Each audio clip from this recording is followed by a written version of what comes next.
You all loved the first What Nobody Tells You About Being a Software Engineer video so much that I thought it would be a damn disservice to not give you a part 2. So without further ado, let's dive into 3 more things that nobody tells you about in the software engineering field. Point number 1, and it's something that you may have already faced, and it is something I'm guaranteeing you will piss you off, and that's the well actually culture. One of the most painful and soul-crushing parts about being a software engineer is the endless parade of well actually developers where every time that you talk to them, they turn it into their own personal TED talk. And if you don't know what I'm talking about, these are the type of developers that are just so anal specific in almost like a ego kind of way that no matter what you say, you could be talking about something, generally you're on the right gist, maybe you fudge up a word or an API call or something, right? But generally, they can understand what you're trying to say. As if they didn't just listen to a damn word you just said and bring you down this entire rabbit hole because the only response that they have starts with, well, actually, and then away they go. And I say this as somebody who loves details. Don't get me wrong, I love details,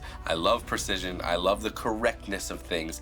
I am a little anally tentative about certain things and I want to make sure all the T's are crossed, but there's a right way to go about this. But the well actually person, they're just painful to deal with. That's it. They're just painful to deal with, even if sometimes they are more correct. That said, it can be pretty useful to find that person and have them do your code reviews. Ignore probably most of what they're saying, or at least take it with a grain of salt because they can be pretty damn obnoxious. But those are the persons that are going to do your code reviews and nitpick the living shit out of it. And ultimately, if you take some of the suggestions they're making, it probably will make you a better developer or just maybe a little more tidy and things like that. Point number 2 is that if you do not safeguard your mental health, I promise you, you will take a hit. You know, mental health is such a broad topic. I've spoken on a lot of YouTube videos recently about imposter syndrome and how that has a huge toll on your mental health.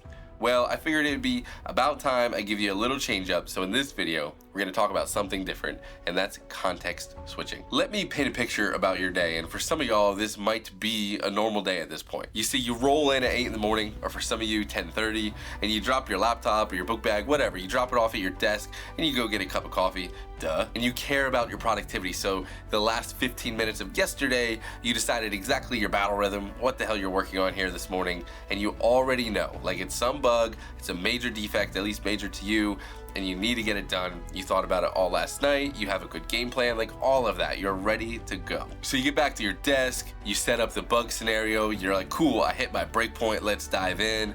Uh-oh. And then you get that Teams message from your supervisor that you're on the damn naughty list because you forgot to do one of your annual trainings and it was due yesterday, so now it is your highest priority and you have to switch to it immediately. So you leave your breakpoint running, you go do your silly training and you come back and it's like, oops, in the time you were gone, prod's broken. Shit, now you have to yet divert from your bug fixing once again and go start working on figuring out what the hell happened to prod. And then something else happens, and another thing, and then some junior developer comes in, asks you for some advice or needs some help solving their problems, and then your boss wants some PowerPoint slides or God knows what. Next thing you know, it's 4 p.m. and you still haven't solved that bug, which was supposed to be your main priority that day, and you finally get back to your desk, you finally get back to your breakpoint, and you're just exhausted. And maybe that sounds so silly. Just like a CPU, your brain was basically running at 100% all damn day, and eventually you too will overheat. I've seen this happen far too often, and this is something that we all need to have some kind of safety measure in place so that most of the time, you're not gonna get away scot-free all the time, but that most of the time, you're actually having a good day and safeguarding your mental health. Because if you don't, I promise you, you will get hit. And if y'all want a video specifically on what I do to safeguard my mental health here in the software engineering field in this industry, drop a comment down below, let me know. If that would be of value to you, I'd love to make that video. And the last thing that nobody seems to want to talk about is the senior title trap. And maybe this point deserves an entire video all by itself. You might see that come up in the future, but you didn't hear me incorrectly. I said trap. You see, sometimes becoming a senior software engineer is the biggest bait and switch. You think you made it, but really, congratulations, you just opened a whole new level of chaos. No shit, I genuinely thought as I climbed the ranks, I would work on coding more and more complex projects. I thought I'd have better opportunities and solve harder things and just be a badass programmer slinging lines all day long. Really, I genuinely thought going up the ladder, that's what I would experience. When in reality, as I've gone up the ladder, I actually code less and less. You know, it's kind of like being a chef and then getting promoted just to watch other people cook. Instead, you'll be spending a lot of time planning, talking to non-technical people, mentoring junior engineers, dealing with client problems, and every software engineer's favorite thing, creating PowerPoint slides. And it's not necessarily a bad thing. For some people, this is exactly where they want to be. They don't want to be in the weeds in the code all day. They do want to be up at a management level. But if you are somebody who wants to be coding all day for many hours on end, have limited meetings, not make many PowerPoint slides, I'd encourage you to consider maybe trying to go up the ladder just a little slower. And look, just like the last video, I didn't make this video to try to scare you away from being a software engineer.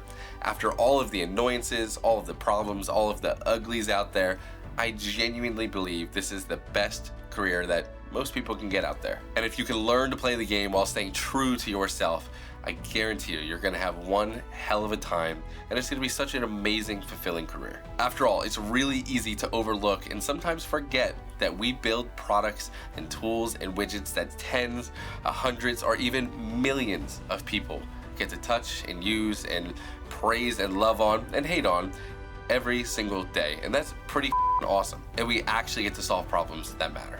And I don't know about y'all, but that is a huge reason why I stay in this career. I genuinely love it. It is something new every day, and it keeps me on my toes. It's a lot of fun. So if you can create systems or find friends that you can rely on, I guarantee you'll come out at the end with a career that you love. Oh, and if you missed part 1, click the card up there where I go over the first 3 things that I think nobody talks about, and I think more and more people should have conversations around when it comes to being a software engineer. I'm proud of you. Go do something awesome, and I'll see y'all next week. Peace.